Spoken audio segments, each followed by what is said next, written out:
नमस्कार दर्शकों, आप देख रहे हैं मिनट्स न्यूज लाइव। मैं हूं आपके साथ खुशी। आइए देखते हैं आज की कुछ खास खबरें। थाने जाकर बताई दास्ता, बालिका से कराया जा रहा था देह व्यापार।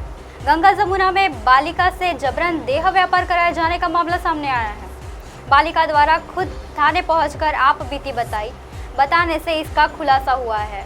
पुलिस ने देह व्यापार अड्डे का संचालिका को गिरफ्तार किया है। पीड़ित बालिका 14 साल की है। वह जब 4 साल की थी तो एक दिन हम उम्र बालिका के साथ खेल रही थी।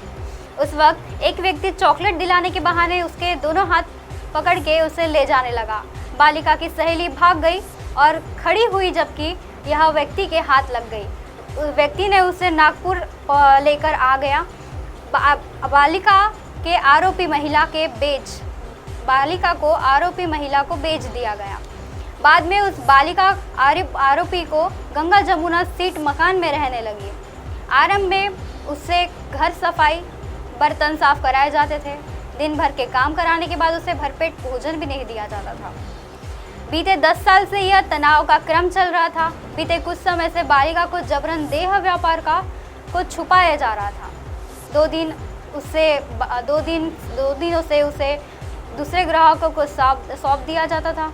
सच्चाई छुपाने के लिए उसे 4 दीवारी में कैद रखा गया। देह व्यापार कराए जाने से बालिका विचलित हो गई। उसने परिसर की एक युवती को आप बीती बताई। चोर पुलिस द्वारा व्यापारियों के खिलाफ चलाए गए अभियान को देखते हुए युवती ने बालिका से पुलिस के पास जाने की सलाह दी।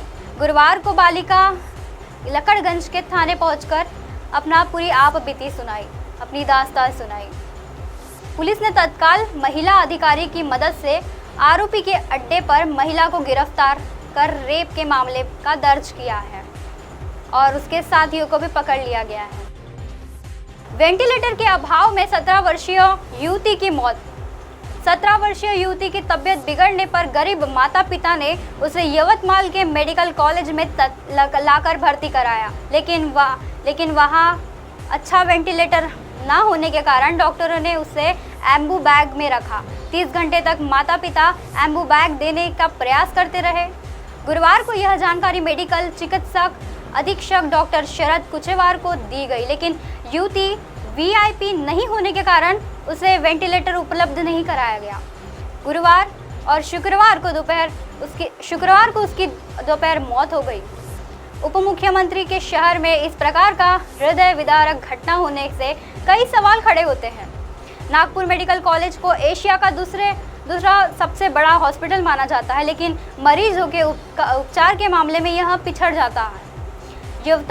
यवतमाल के निवासी वैष्णवी राजू बगेश्वर के 15 सितंबर के दिन मेडिकल के वार्ड नंबर 38 में भर्ती कराया गया। मरीज के दोनों किडनी ने काम करना बंद कर दिया था। सांस लेने में दिक्कत हो रही थी, इस वजह से वेंटिलेटर की ज़रूरत थी, लेकिन वेंटिलेटर उपलब्ध नहीं होने से एम्बू बैग पर रखा गया। वार्ड में 2 वेंटिलेटर थे। वैष्णवी को भर्ती कराया। वार्ड नंबर 38 में वेंटिलेटर थे, पर दोनों ही बंद पड़े थे। इसी वजह से बैग वॉल्फ्राम इन्फेक्टिन अर्थात विभाग के माध्यम से कृत्रिम तरीके से साथ देने का प्रयास पालकों ने किया, लेकिन अपनी बेटी को मौत से नहीं बचा सके। वार्ड में थे 2 वेंटिलेटर। वैष्णवी को भर्ती कराए गए वार्ड नंबर 38 में 2 वेंटिलेटर थे, लेकिन दोनों ही बंद थे। कृत्रिम तरीके से साथ देने का किया प्रयास पालकों ने, लेकिन अपनी बेटी को मौत से नहीं बचा सके। 38 वेंटिलेटर मेडिकल में अभी भी अधिष्ठा डॉक्टर सुधीर गुप्ता के अंडर में है, लेकिन जानकारी के अनुसार मेडिकल में दूसरे किसी वेंटिलेटर में इसने काम करने से बंद कर दिया था। इसमें एक बयान में शुरू ऐसे सवाल उठता है कि आखिर इनमें से एक वेंटिलेटर मरीजों को क्यों नहीं दिया गया या उपलब्ध क्यों नहीं कराया गया। गंभीर होने के बाद सामान्य वार्ड में किया जाने वाला वैष्णवी का इलाज की प्राकृतिक गंभीरता थी। डॉक्टरों को इसकी जानकारी थी, फिर भी उन्होंने सामान्य मरीज के वार्ड में भर्ती रखा। उसे आईसीयू में शिफ्ट किया जाना चाहिए था। मेडिकल के अधिष्ठाता डॉक्टर सुधीर गुप्ता की जानकारी के अनुसार मेडिकल 221 सेंटीमीटर में इसमें 192 शुरू है। ऐसे सवाल उठता है कि आखिर में से एक वेंटिलेटर मरीज को क्यों नहीं दिया गया या उसे उपलब्ध क्यों नहीं हुआ गया। डॉक्टरों की इसकी जानकारी थी, लेकिन फिर भी ये सामान्य क्यों नहीं आ पाया और उसे आईसीयू में क्यों नहीं भर्ती कराया गया। सीमेंट रोड तो बना है पर चौराहा बनाना भूल गए।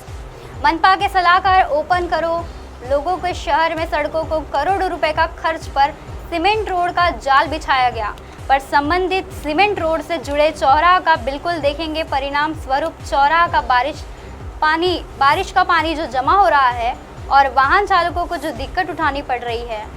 कई बार यहाँ दुर्घटना का भी कारण यहाँ के सीमेंट के रोड और निर्माण किए गए करोड़ों रुपए से चला रहे हैं। मनपा ने बताया यह व्यर्थ साबित हो रहा है, जिसकी वजह से लोगों के घरों को दुकानों में जमा किए गए सर्वे में सामने आया है कि यह शहर की सड़कों पर जल जमाव हो रहा है। सीमेंट रोड के निर्माण के पहले करोड़ों रुपए सलाहकारों पर मनपा ने बहाया, लेकिन अब व्यर्थ साबित हो रहे हैं। बड़ी बात यह है कि कई सीमेंट रोड के किनारे तो ड्रेनेज सिस्टम भी नहीं डाला गया। इसकी वजह से लोगों के घरों और दुकानों में जल जमाव हो रहा है। मनपा की तरफ से किए गए सर्वे में यह तथ्य सामने आया है कि शहर के 38 सड़कों पर बार बार जल जमाव की स्थिति बन रही है। अधिकांश जल जमाव के स्पॉट सीमेंट रोड सामने आए हैं। चौराहा के सीमेंट रोड के लेवल तक नहीं लाया गया। पिछले 2 वर्ष से संबंधित मामले में मनपा के अधिकारी और पदाधिकारी को कोई ठोस निर्णय नहीं ले पा रहे हैं। बढ़ेगा 70 करोड़ का बोझ। सीमेंट रोड से चौराहा पर बनाए गए गहरे स्थान को समतल बनाने के लिए पिछले 2 वर्ष से कोई ठोस निर्णय नहीं लिया गया। जानकारी के मुताबिक चौराहा को सीमेंट रोड के सड़क के लेवल तक लाने के लिए 70 करोड़ रुपए का खर्च करना पड़ा। डीपीआर पर खर्च हुआ 7 करोड़। मनपा में विशेषज्ञ अभियंताओं की कमी है, पर 3 चरणों में सीमेंट रोड के निर्माण हेतु निजी कंपनी के सलाहकारों से 7 करोड़ रुपए खर्च कर सलाह ली गई। अब लग रहा है कि करोड़ों की सलाह पानी में चली गई। एक सर्वे में पता चला कि 16 स्थानों पर सीमेंट रोड जल जमाव के लिए जिम्मेदार है। अब आप हमारे चैनल को अपने मोबाइल पर भी देख सकते हैं। मोबाइल ऐप पर देखने के लिए प्ले स्टोर से MNS न्यूज़ टीवी से आपसे डाउनलोड करें। इंस्टा लिंक, ट्विटर, हाईकुक, फेसबुक और कई सोशल मीडिया के प्लेटफॉर्म पर हमारा चैनल उपलब्ध है। आप इसे यूट्यूब पर भी देख सकते हैं। आप हमारे चैनल को लाइव भी देख सकते हैं www.mnsnewstv.com पर। फिलहाल वक्त तो चला है दर्शकों ब्रेक का। ब्रेक से लौटने के बाद देखिएगा देश और दुनिया की तमाम खबरें बने रही है MNS न्यूज़ पर। नमस्कार।